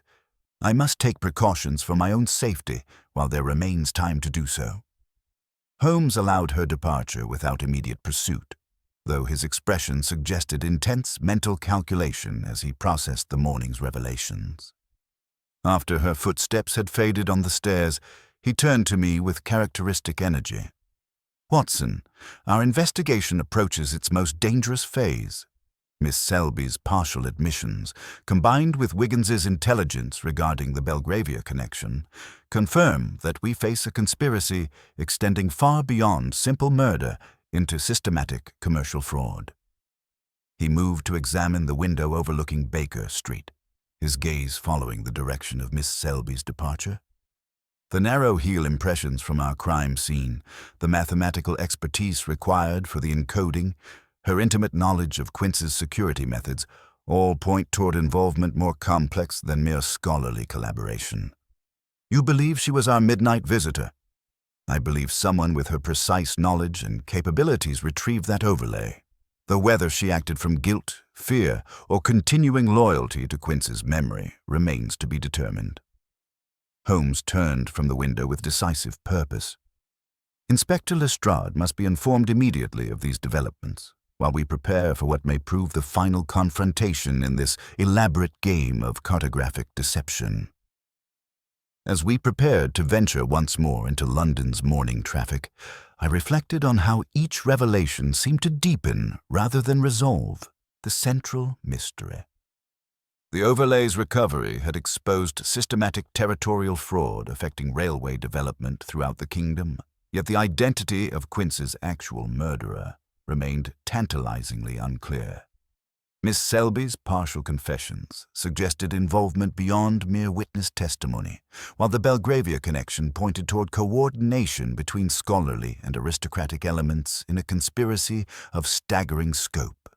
The fog had lifted entirely now, revealing London in sharp detail, a metropolis where ancient boundaries intersected with modern ambitions, where the precise placement of territorial lines could determine the success or failure of vast engineering projects. In such a city, even the most meticulous cartographer might find himself navigating treacherous waters, where maps could lie with mathematical precision and where the difference between historical accuracy and profitable deception might be measured in the width of a crimson line drawn by expert hands, guided by motives far removed from scholarly pursuit of geographical truth. "The endgame approaches, Watson," Holmes observed as we descended to the street. "Tonight, I suspect, we shall discover whether our adversaries possess the audacity to attempt another performance, or whether the recovery of Quince's evidence will force them into more direct confrontation with the consequences of their elaborate deception. The Crimson Cartographer has indeed left us a map, but one that charts territories of human ambition, where the most dangerous boundaries are those between truth and carefully orchestrated lies." Our return journey to Scotland Yard revealed an unwelcome development that Holmes's trained eye detected with characteristic precision. The same nondescript gentleman had appeared at 3 separate street corners, while a particular hansom maintained careful distance behind our own conveyance with professional discretion that spoke of organized surveillance. "We have attracted systematic attention, Watson," Holmes observed, adjusting his position to better observe our followers. "The recovery of Quince's overlay has evidently accelerated our adversaries' timeline considerably. They now understand the scope of evidence against them." Inspector Lestrade received us with news that confirmed Holmes's assessment of the conspiracy's reach. "The Railway Development Commission has suspended all territorial surveys, pending investigation, Holmes. Lord Westgate has retained Sir Geoffrey Moran as legal counsel, while several affected landowners have filed formal complaints alleging systematic fraud. The financial implications are staggering, millions of pounds in development rights and mineral extraction opportunities." Holmes settled into the familiar chair with that deceptive casualness that invariably preceded significant revelation. "The conspiracy extends far beyond individual greed, Inspector. Dr. Pemberton's analysis confirms systematic alteration of historical documents affecting 17 separate properties. Yet observe how recent developments suggest coordination requiring insider knowledge of our investigation's progress. You suspect information leaks within the Yard. Consider the evidence. Pritchard's convenient departure for the continent this morning, claiming urgent business that his household staff insists was unplanned. The timing, following so closely upon our recovery of crucial evidence, suggests someone with access to official information has been monitoring our progress." Holmes leaned forward with characteristic intensity. "I propose we exploit this vulnerability through controlled misdirection." Lestrade nodded grimly. "What manner of deception do you suggest?" "Let it be known through carefully selected channels that we have recovered additional evidence from Quince's chambers, perhaps a second overlay, containing even more damaging territorial measurements. If our suspicions prove correct, this false intelligence will prompt premature action that may reveal both the source of leaks and the true scope of the conspiracy." Holmes spent the afternoon orchestrating what he termed theatrical misdirection in service of truth. Through strategic conversations with various Scotland Yard personnel, we ensured that rumors of additional evidence would reach interested parties through multiple channels, each slightly different in detail to help identify the source of any intelligence that might be compromised. "Miss Selby presents the most complex element in our equation, Watson," Holmes observed as we prepared for the evening's work. Her mathematical expertise was essential for the encoding, her knowledge of Quince's habits invaluable for staging the crime scene, yet her distress this morning suggests genuine emotional conflict. She bridges the direct perpetrators and the larger conspiracy. Whether as accomplice or unwitting pawn remains to be determined. As dusk settled over London, Holmes revealed the culmination of his strategic planning. Tonight, we shall set a trap that exploits the very greed and desperation that drove this entire affair. Word has been carefully spread that a private collector, one of Brooke's more disreputable associates, has acquired what he believes to be Quince's missing notebook and will auction it to the highest bidder in Grosvenor Crescent Mews at 9:30. The location proved ideal for our purposes, close enough to Lord Westgate's residence to appeal to our Belgravia connection, yet providing multiple escape routes should our quarry prove suspicious. Holmes had transformed himself into a shabby broker through his remarkable facility for disguise, while Inspector Lestrade positioned his constables in the shadowed recesses of empty stables. "I shall be the disreputable seller," Holmes explained, producing a worn leather folio. "Watson, observe from the stable arch. Inspector, your men must remain concealed until I raise my handkerchief. We deal with people who move quickly and think faster." They arrived with the punctuality that marked dangerous professionals. First came a compact figure whose distinctive gait I recognized, even in the gaslight's uncertain glow. Pritchard, though he should have been aboard a continental steamer by now. His Malacca cane produced that familiar tick-ticking against the cobblestones that Miss Selby had described with such precision. Minutes later, a veiled lady approached with a light, certain step that Wiggins had observed. Her narrow heels created the distinctive impressions Holmes had catalogued at the crime scene, while her bearing suggested someone accustomed to moving through houses with footmen and coachmen rather than scholarly lodgings. Holmes maintained his disguise perfectly as they approached his improvised stall. "Does the work speak?" the woman inquired, her voice muffled by the veil but carrying educated tones. "In crimson," Holmes replied with appropriate seediness, "when the compass is true." She produced a brass case containing silk thread of the finest continental manufacture, identical to the filament we had recovered from Quince's hearth. With professional assurance, she tested the folio's contents by placing the thread along penciled bearings, checking alignment with practiced expertise. "Not Quince's hand," Pritchard muttered, examining the documents more closely. "The pressure differs." "A fair copy," Holmes replied with languid confidence. "The original is safe from fire and foolishness. Price doubles with delay." In that moment of transaction, Holmes raised his handkerchief. Lestrade and his constables emerged from concealment with coordinated precision, but our quarry proved remarkably resourceful. Pritchard's cane snapped up to crack across a constable's forearm, while the woman sprang backward with startling agility, clearing a stack of fodder with deer-like grace before vanishing into the maze of connecting passages between stables. Pritchard twisted free from Lestrade's grasp, his india-rubber ferrules squealing against wet stone as he scattered obstacles in his wake and disappeared toward the street with ferret-like cunning. "Devil take them both," Lestrade growled, binding his injured man's arm. "They move like professionals." Holmes had pursued the woman only as far as the first bend before returning with a satisfied expression and a small leather case that had fallen during her flight. "Sometimes, Inspector, the quarry's escape matters less than what they leave behind." The case's contents proved illuminating. A collection of thin tracing papers bearing faint impressions of seals and marginalia, a narrow skeleton key dusted with telltale chalk, and a single black kid glove bearing a brownish smear upon the outer cuff. Holmes held the glove to the gaslight with quiet satisfaction. "Carmine, Inspector, oxidized upon exposure.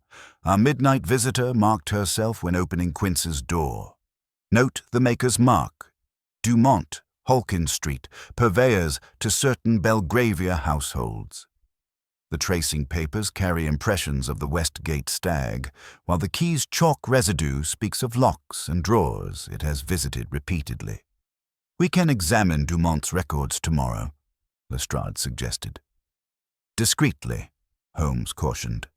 "Those who patronize such establishments value discretion above all else. Push too hard and we drive our birds to distant territories. Besides, observe the glove's proportions. Size 6.5. narrow across the metacarpals. Miss Selby's hands are broader, her glove size larger. Our lady moves in circles where footmen attend doors and coachmen wait at mews. As we departed the scene, Holmes's expression carried that rare satisfaction, indicating convergence toward resolution. We have learned more from tonight's failure than success might have provided, Watson. The coordination between Pritchard and our mysterious lady confirms the conspiracy's scope, while the physical evidence will guide us to specific identities and addresses. The fog had begun to lift, revealing London's nocturnal landscape with increasing clarity. As our hansom carried us through streets where ancient boundaries intersected with modern ambitions, I reflected on how each revelation deepened rather than simplified the central mystery. The narrow heel impressions, the continental silk thread, the systematic document forgery, all suggested a web of deception extending from Bloomsbury's scholarly quarters to Belgravia's aristocratic mansions, where the most dangerous territories were those existing only in the minds of those who wielded maps as instruments of commercial manipulation, rather than guides to geographical truth. "Tomorrow," Holmes observed as Baker Street appeared through the clearing mist, "Dumont's records will provide names, while the tracing papers reveal hands that have matched seals to forged documents. Tonight, we lost our quarry, but gained direction." The Crimson Cartographer's final map guides us toward territories where the most significant boundaries lie between truth and elaborate deception, and where the next confrontation will determine whether justice or commercial conspiracy ultimately prevails. The grey light of dawn found Holmes at his chemical bench, subjecting the recovered glove and tracing papers to systematic analysis that would guide our investigation toward its inevitable conclusion.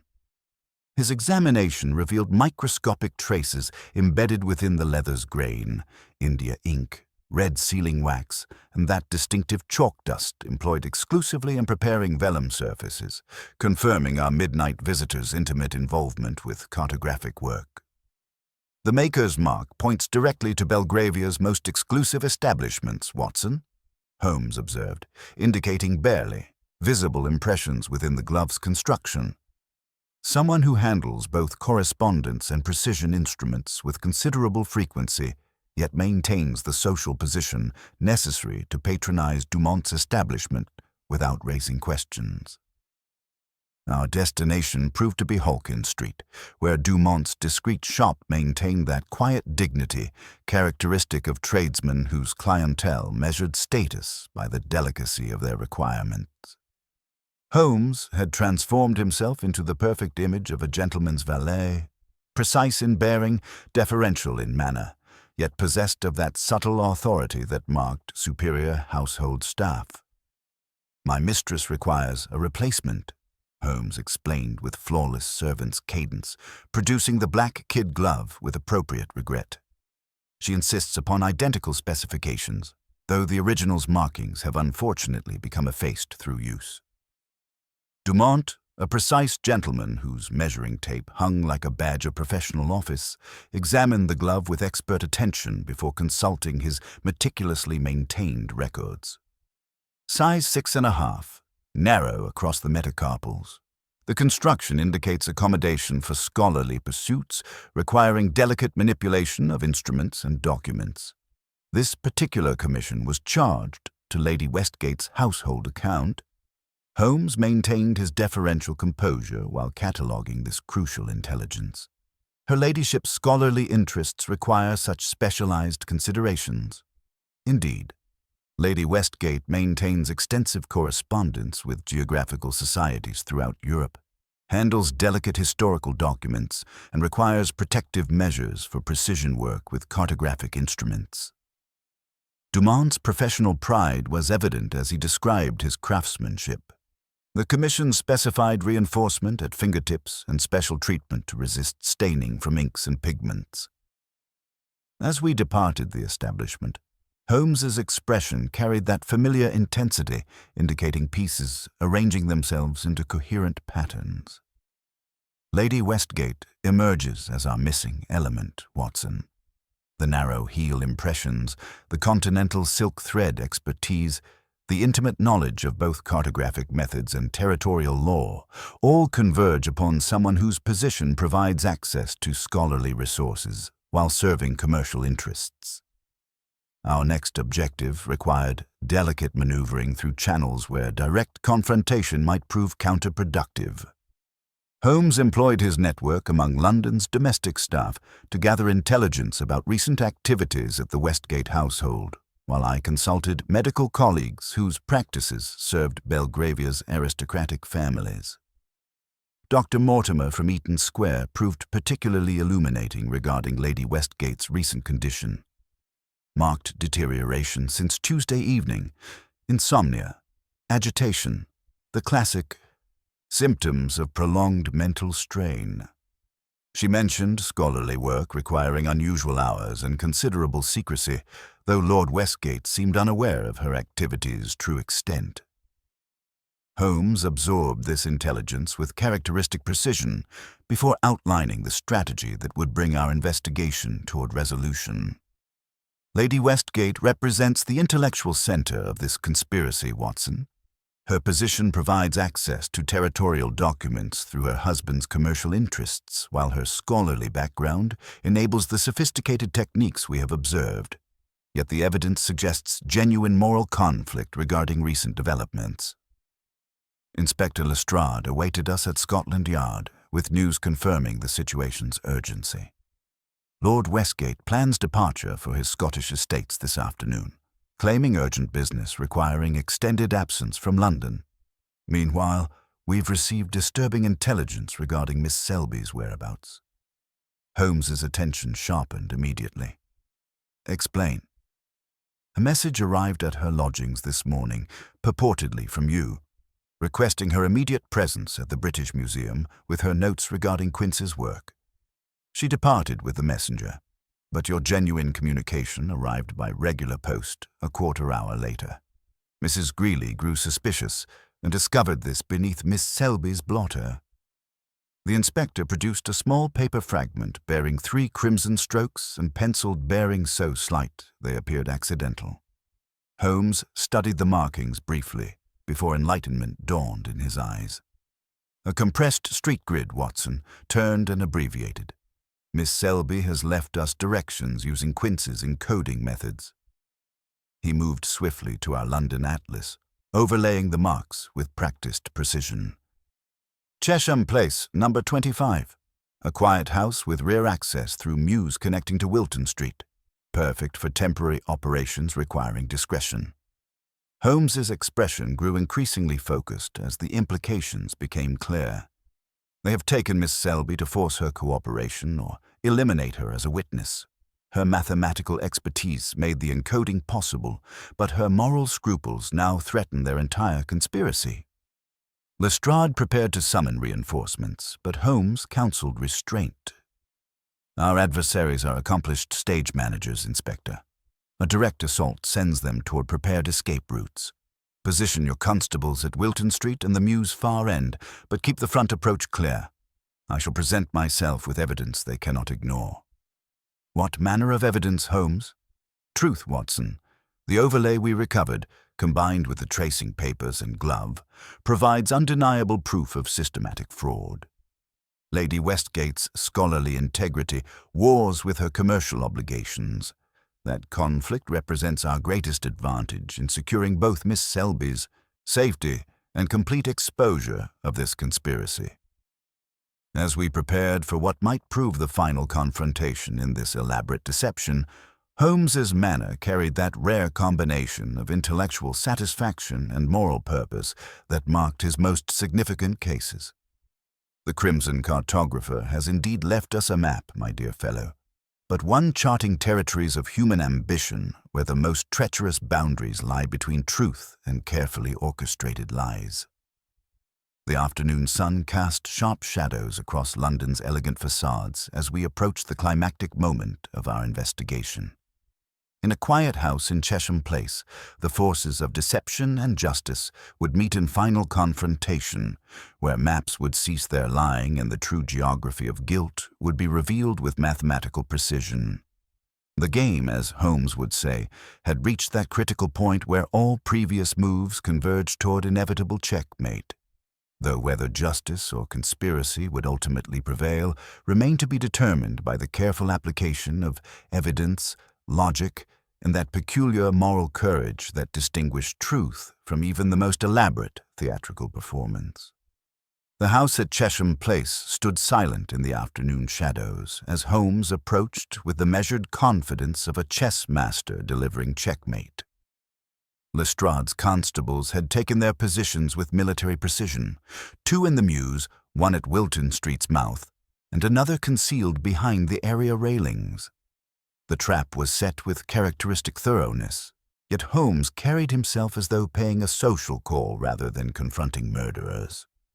The butler's immediate admission suggested our arrival was anticipated. We were conducted to an elegant morning room where scholarly charts covered mahogany tables, brass instruments gleamed with professional precision, and the accumulated evidence of systematic deception lay arranged like exhibits in a museum of fraud. Lady Westgate rose from her position near the fireplace, her bearing maintaining aristocratic composure despite the strain visible around her eyes. Beside her stood Pritchard, his Malacca cane resting against the mantelpiece, while Miss Selby occupied a chair by the window, unharmed but clearly under constraint. "Your ladyship," Holmes began with courteous formality, placing the museum's sealed case upon the central table alongside the recovered glove and tracing papers. "I believe you recognize these materials. Your mathematical expertise at Girton College provided the encoding methods, while your position granted access to territorial documents requiring systematic modification." Lady Westgate's scholarly pride warred visibly with caution before intellectual honesty asserted itself. The boundary discrepancies Mr. Quince discovered required mathematical analysis beyond his capabilities. My geometric training proved essential for organizing his evidence into comprehensible form. Yet when exposure threatened commercial interests worth millions, more direct measures became necessary. Holmes's gaze shifted to Pritchard with laser precision. "The continental silk thread found at the crime scene matches Mr. Brooks' inventory exactly. Thread you employed to retrieve the door key from within the locked room after committing murder." Pritchard's knuckles whitened where they gripped his walking stick. "Preposterous accusations, Mr. Holmes." "Methodical planning, rather. You returned Tuesday evening with the spare key observed in the hall table drawer. After rendering Mr. Quince unconscious through gas inhalation, note the nearly extinguished fire hissing when the body was discovered, you positioned him over the Portuguese chart, inflicted the divider wound to suggest violent struggle, then secured the door from within." Holmes's explanation carried mathematical precision. "The silk filament, threaded through the keyhole with a wire hook, allowed you to draw the key from Quince's pocket to the carpet, then extract it beneath the door. The fragment we recovered proves this technique conclusively." Lady Westgate's composure finally cracked under accumulated guilt. "I provided the scholarly framework, believing exposure of territorial fraud served justice. When Bartholomew threatened immediate revelation, regardless of consequences, I attempted reason, discretion that might preserve both truth and reputation. Your midnight visit sought to recover evidence that might implicate your husband's legitimate business interests." Holmes continued with understanding. "Yet you discovered Pritchard had already completed his murderous work, leaving you to retrieve what remained while believing yourself complicit in necessary but regrettable violence." Miss Selby's voice carried quiet strength despite her circumstances. "The encoding methods we developed were intended to preserve Mr. Quince's discoveries, not facilitate their suppression through murder." Pritchard moved with desperate suddenness, his cane sweeping toward Holmes while his free hand reached inside his coat. But Holmes had anticipated this final gambit, raising his handkerchief in the prearranged signal that brought Lestrade and his constables through both front and rear entrances with coordinated precision. The struggle was brief but violent, Pritchard fought with cornered desperation, his india-rubber ferrule striking sparks from the brass fender before two constables pinned him against the wainscoting.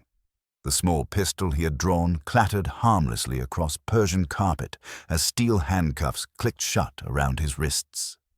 The game concludes, Holmes observed with quiet satisfaction as Lestrade secured their prisoner. Mr. Pritchard, you will answer for the murder of Bartholomew Quince through methods both calculated and cowardly. Lady Westgate, your cooperation in exposing the full scope of territorial fraud may yet preserve some measure of dignity from this affair. Lady Westgate inclined her head with the grace of one accepting inevitable consequences. You shall have complete documentation of the boundary alterations and the names of all who profited from our systematic deception. As the constables led Pritchard away, his defiant curses echoing in the elegant hallway, Holmes turned to Miss Selby with characteristic courtesy. Your mathematical contributions to preserving Mr. Quince's evidence proved crucial to exposing this conspiracy.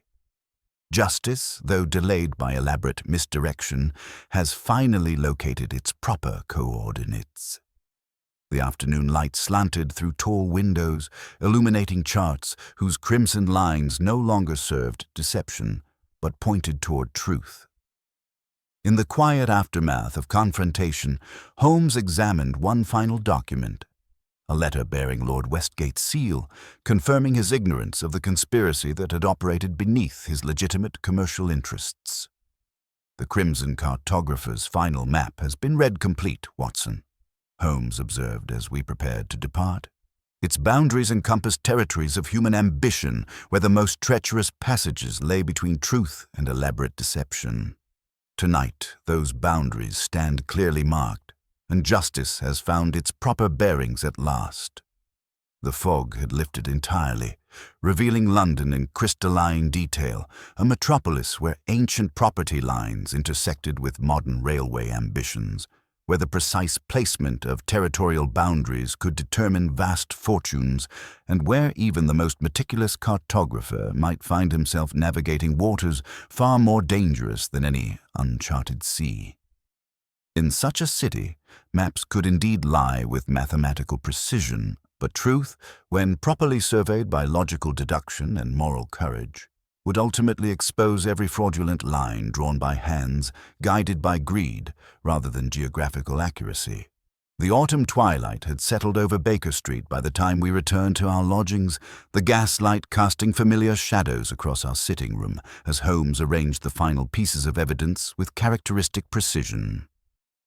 Inspector Lestrade occupied his customary chair, while Miss Selby, pale but composed after her ordeal, sat quietly near the fireplace. The Portuguese chart lay spread across Holmes's desk, its authentic vellum bearing witness to truths that modern deception had sought to obscure. The solution, gentlemen and Miss Selby, lay not in accepting the theatrical performance we discovered, but in reading the true map that circumstances had written beneath it. Holmes began, settling into his chair with that rare expression of complete intellectual satisfaction. Consider the elements systematically, for each clue pointed toward a conspiracy far more elaborate than simple murder. He raised a long finger to enumerate the points. First, the locked room itself. The door bore no signs of tampering. The key was found upon Quince's person, yet someone had clearly entered and departed.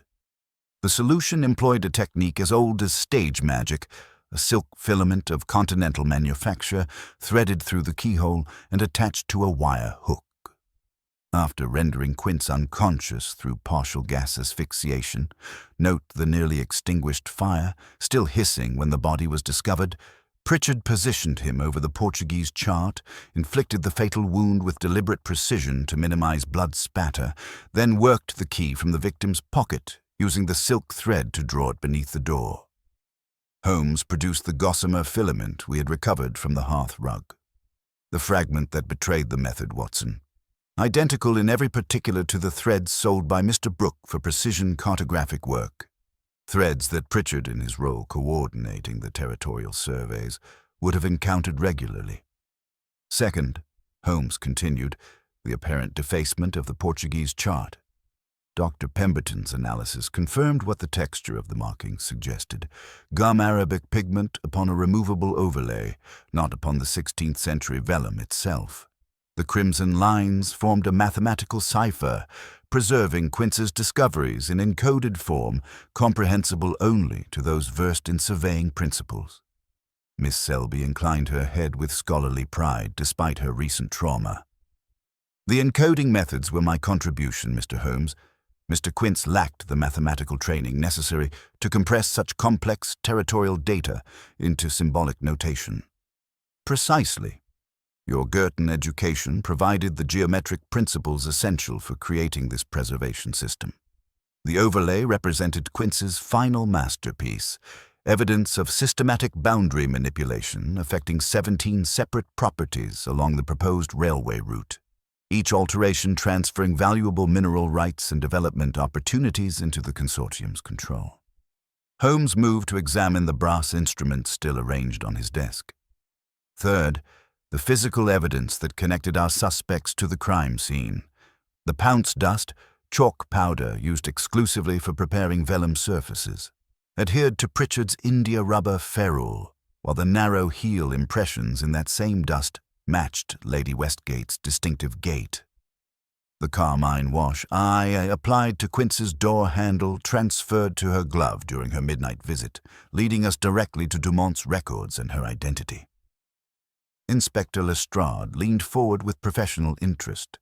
And Lady Westgate's role in the conspiracy? Intellectual architect rather than direct perpetrator? Holmes replied with understanding. Her mathematical expertise, acquired through private continental studies, enabled the sophisticated document alterations we discovered. When Quince threatened immediate exposure regardless of consequences, she found herself caught between scholarly integrity and commercial obligations. Her midnight visit sought to retrieve evidence that might implicate her husband's legitimate business interests, believing herself complicit in what she hoped was necessary but regrettable intimidation rather than murder. Holmes's expression grew more focused as he addressed the conspiracy's broader implications. The territorial fraud itself represented systematic commercial deception on an unprecedented scale. Historical boundary markers had been altered by mere yards in some cases, yet sufficient to transfer millions of pounds in development rights and mineral extraction opportunities. The precision required for such manipulation necessitated coordination between cartographers, surveyors, and legal professionals, a conspiracy extending far beyond individual greed into organized commercial fraud. Pritchard served as the operational hand, Holmes continued, his position as Lord Westgate's steward providing access to territorial documents while his methodical habits enabled the systematic alterations. When Quince's investigation threatened to expose the entire scheme, elimination appeared the only solution that would preserve both the conspiracy and the massive financial interests it served. Miss Selby's voice carried quiet strength despite her recent ordeal. Mr. Quince died protecting geographical accuracy against commercial manipulation, Mr. Holmes.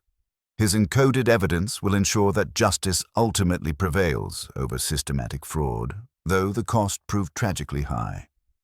Holmes nodded gravely. Academic integrity often requires such sacrifice.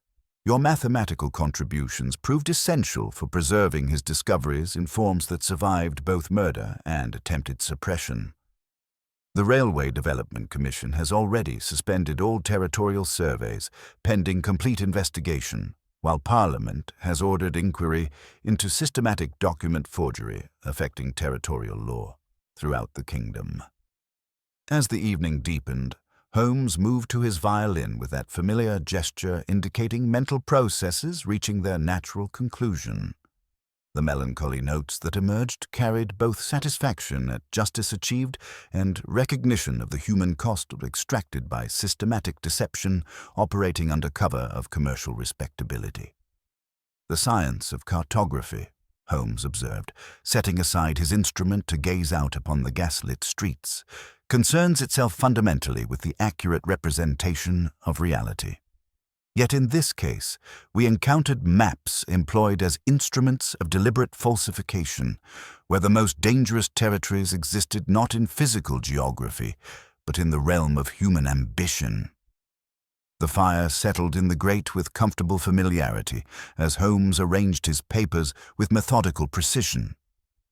Consider the final irony. Watson, Bartholomew Quince, the Crimson Cartographer, created his most important map, not in red ink upon vellum, but in the careful arrangement of evidence that would guide us through territories of murder, fraud, and conspiracy toward the inevitable destination of truth. In the days that followed, justice moved with inexorable precision. Pritchard, confronted with the silk fragment, the ferrule's dust, the territorial documentation, and Lady Westgate's complete testimony, abandoned his defiance for sullen confession. At the Old Bailey, he stood alone for the murder, his employers' names protected only insofar as their ignorance could be credibly maintained. The Commission's inquiry exposed the systematic document alterations leading to criminal charges against multiple parties and the restorations of accurate boundary determination throughout the affected regions. Lady Westgate's cooperation with the authorities, while it could not restore her social position, ensured that the full scope of the conspiracy was revealed. Her mathematical expertise, once employed for deception, now served justice in documenting the precise nature of each fraudulent alteration.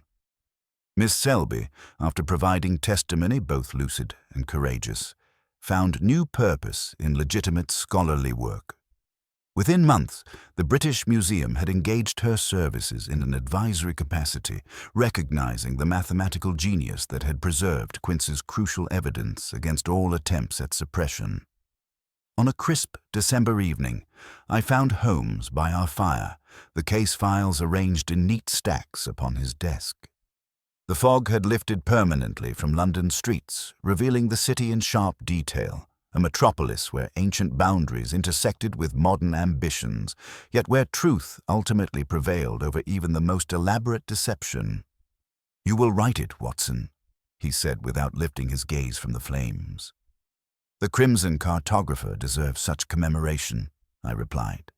"Indeed, though I suspect readers will find the true mystery lay not in the locked room or the impossible markings, but in understanding how easily the most precise instruments can be made to serve deception when guided by hands motivated by greed rather than truth." He reached for his pipe with characteristic contentment. "The boundaries between honesty and fraud, Watson, require constant vigilance to maintain. In that eternal survey, I'm content to serve as one small instrument of accuracy." Outside our window, London continued its vast, complex existence. A city where maps would always be drawn and redrawn, where boundaries would shift with human ambition, but where, I reflected with satisfaction, the science of detection would stand ready to correct the lines when they strayed too far from truth. Thus concluded the affair of the Crimson Cartographer's map, a case that proved maps could indeed lie with mathematical precision, but that careful observation and logical deduction would ultimately expose even the most sophisticated attempts to redraw the essential geography of guilt and innocence. The fog had lifted, the boundaries were restored, and justice had found its proper coordinates at last.